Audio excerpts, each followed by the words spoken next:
Assalamualaikum warahmatullahi wabarakatuh. Selamat siang semuanya. Sebelumnya izinkan saya memperkenalkan diri terlebih dahulu. Perkenalkan, nama saya Syifa Nurul Aini dengan nomor NPM 2150200028. Sebelumnya saya ingin berterima kasih kepada Pak Afif Maula Novendra selaku dosen pengampu mata kuliah pedagogik. Di sini saya akan memaparkan materi tentang guru Pasundan dalam perspektif pedagogik untuk memenuhi salah satu tugas ujian akhir semester mata kuliah pedagogik dengan dosen pengampu Bapak Afif Maula Novendra SPD MPD. Kegiatan pendidikan merupakan kegiatan yang sangat penting karena pendidikan tersebut jika dilihat secara lebih detail tidak hanya membina aspek kognitif saja, akan tetapi juga membina aspek afektif seseorang. Maka dari itu, pendidikan harus diselenggarakan secara sistematis agar pendidikan tersebut dapat mencapai tujuan yang dicita-citakan. Pendidikan dari segi individu ialah pengembangan potensi-potensi pendidikan diri manusia yang terpendam dan tersembunyi. Ini karena manusia mempunyai berbagai bakat dan kemampuan yang mana jika kita bijak menggunakannya, maka hal itu akan memeluang yang menguntungkan. Namun begitu, pendidikan dan dari kacamata Islam, tujuan pendidikan dalam Islam sebagaimana jelas dalam Al-Quran dan Sunnah ialah untuk membawa seseorang muslim atau masyarakat Islam agar mampu merealisasikan akidah, ibadah, dan sistem akhlak untuk mencapai kebahagiaan dunia dan akhirat. Pertama, saya akan memaparkan tentang ciri khusus calon guru dan guru lulusan Pasundan. Dalam perspektif pedagogik, guru Pasundan hendaknya memiliki kompetensi yang baik dan dikembangkan dalam hal mendidik dan mengajar untuk senantiasa mencapai misi memberantas kebodohan yang ada pada masyarakat. Kompetensi pedagogik akan menjadi pusat penting dalam kajian bagaimana guru Pasundan mampu bersaing dan menunjukkan kualitas mereka dalam kehidupan di lingkungan pendidikan persekolahan.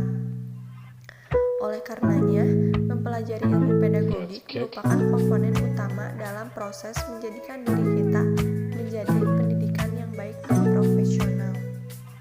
Pendidikan pada hakikatnya mengandung 3 unsur, yaitu yang pertama ada mendidik, mengajar, melatih. Mendidik menurut Darji Darmodiharjo menunjukkan usaha yang lebih ditunjukkan kepada pengembangan budi pekerti, hati nurani, semangat, kecintaan, rasa kesusilaan, ketakwaan, dan lain-lainnya. Mengajar berarti memberi pelajaran tentang berbagi ilmu yang bermanfaat bagi perkembangan kemampuan berpikirnya. Disebut juga pendidikan intelek. Lalu yang terakhir ada melatih.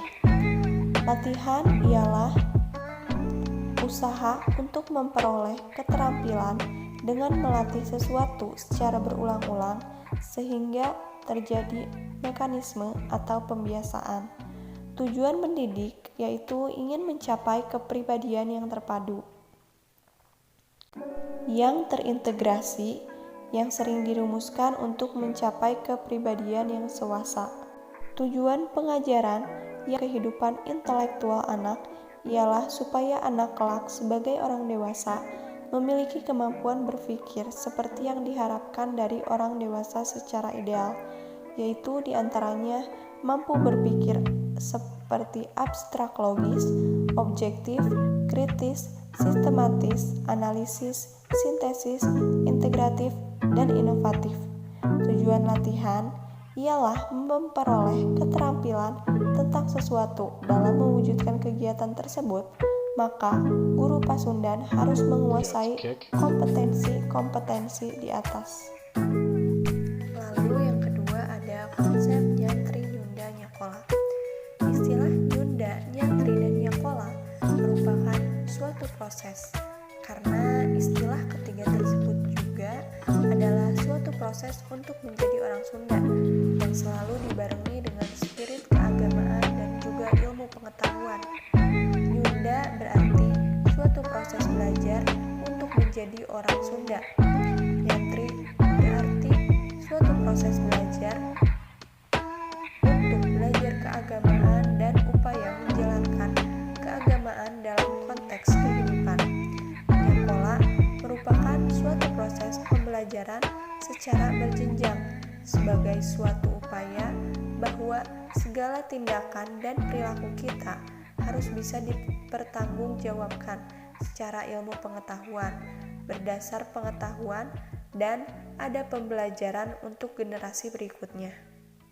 Seperti yang saya sebutkan tadi, konsepnya ada 3. Yang pertama, Nyunda. Nyunda berasal dari kata Sunda dengan awalan ny yang berarti sesuai dengan Sunda. Sunda berarti suci, murni, atau puritan. Dalam sejarah, nama Sunda pertama kali diproklamirkan atau diperkenalkan oleh Maharaja Purnawarman dari Kerajaan Tarumanegara untuk menamai nama ibu kotanya yang baru, Sundapura, yang berarti kota suci. Jika dikaitkan dengan tingkah laku masyarakatnya, Nyunda dapat diartikan bahwa perbuatan atau tingkah laku seseorang atau masyarakat sesuai dengan budaya Sunda atau sesuai dengan tradisi Sunda. Nyunda dalam arti proses berarti suatu upaya pengkajian yang terus-menerus mencari dan meneliti budaya Sunda dari masa ke masa dalam upaya mencari bahan pijakan untuk melangkah ke depan. Lalu yang selanjutnya ada nyantri. Istilah nyantri dari suku kata asalnya santri. Istilah nyantri dalam suatu definisi berarti sesuai dengan santri, sedang santri merupakan suatu istilah untuk seseorang yang sedang belajar di pondok pesantren. Dan istilah nyantri menurut sejarah adalah sebutan bagi orang yang mematuhi atau menjalankan perintah agama Islam, atau bagi mereka yang tingkah lakunya selalu berdasar kepada agama Islam. Istilah santri telah menjadi suatu nama julukan dari seorang pemimpin atau raja dari Sumedang Larang, yaitu Pangeran Santri. Pangeran Santri adalah julukan dari Pangeran Kusumah Dinata yang berasal dari didikan pesantren yang menikah dengan Ratu Pucuk Umun Sumedang Larang. Dari pernikahannya kemudian lahirlah salah seorang pemimpin besar dari Sumedang Larang yang bernama Prabu Gesan Ulun. Prabu Gesan Ulun inilah dalam sejarah dianggap sebagai penerus Raja Pajajaran yang sudah hancur karena serangan Banten tahun 1579 Masehi. Lalu yang terakhir ada Nyakola. Nyakola berasal dari kata dasar sakola atau sekolah. Seperti halnya kata Nyunda dan Nyantri, Nyakola berarti seperti orang yang bersekolah. Sakola adalah nama untuk sekolah dalam bahasa Sunda. Sedangkan Nyakola adalah seorang yang bersekolah dalam arti khusus lebih mengarah kepada seseorang yang tingkah lakunya seperti orang sekolahan atau terpelajar atau intelek, meskipun ia sendiri sekolah formalnya rendah. Nyakola di sini berarti intelek atau berdasar ilmu pengetahuan atau berpendidikan. Dalam istilah Sunda atau ada suatu sindiran, teu nyakola pisan jelema teh atau teu nyakola pisan maneh mah, yang artinya orang tersebut sangat bodoh atau kurang terpelajar. Jadi, dalam realitas kehidupan, seolah urutannya Nyunda, Nyakola, dan Nyantri, tetapi nenek moyang kita telah memberi pedoman yang jelas berdasar urutan Nyunda, Nyantri, dan Nyakola. Nyantri dalam urutan kedua karena nilai-nilai agama harus diajarkan dan diperkenalkan lebih dulu sejak kita masih kecil, karena nilai spiritualitas perlu pendalaman dan penghayatan yang begitu mendalam, sehingga di samping waktu yang dibutuhkan juga memerlukan waktu yang lebih lama juga juga pemahaman terhadap agama yang dimungkinkan perlu pendekatan yang lebih spesifik. Hal yang terakhir yang akan saya paparkan yaitu implementasi konsep nyunda, nyantri, nyakola pada guru Pasundan. Guru lulusan pendidikan Pasundan setidaknya harus memiliki karakteristik tersendiri dalam menunjukkan daya beda dari alma mater yang dahulunya membesarkan mereka. Karakteristik yang sesuai dengan identitas Pasundan adalah nyantri, nyunda, nyakola. Hal ini merupakan perwujudan dari konsep pengkuh agamana, luhung ilmuna, jembar budayana. Konsep tersebut akan lebih terlihat bermakna apabila mampu diimplementasikan ke dalam kehidupan sehari-hari, lebih jauh ketika menjadi pendidik di lingkungan persekolahan. Pengimplementasian yang pertama yaitu nyunda. Nyunda berarti menjunjung tinggi nilai-nilai budaya Sunda.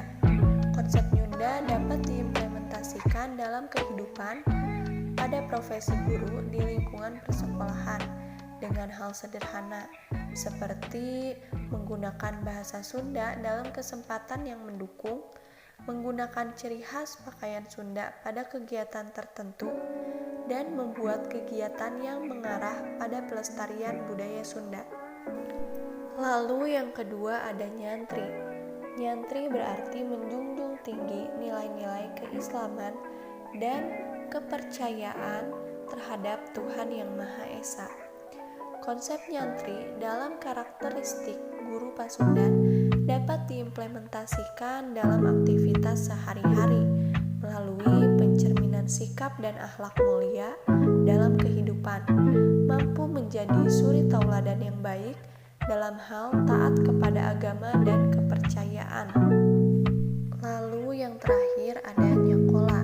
Nyakola berarti menjunjung tinggi konsep ilmu pengetahuan dalam menjalani kehidupan.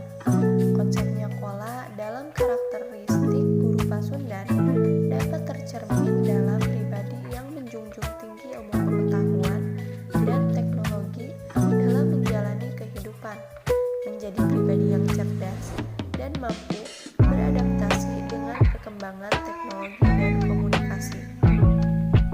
Sebagai bagian dari penutup, saya ingin mengutip pernyataan terkenal dari Nelson Mandela, yaitu dia mengatakan, pendidikan merupakan sebuah senjata paling mematikan di dunia, karena dengan pendidikan Anda dapat mudah mengubah dunia. Sebagai penutupan, izinkan saya untuk menyampaikan satu pantun sebelum mengakhiri presentasi ini. Nasi goreng rasanya gurih, dimakan di Kota Batu. Kuucapkan terima kasih atas semua kasih dan perhatianmu.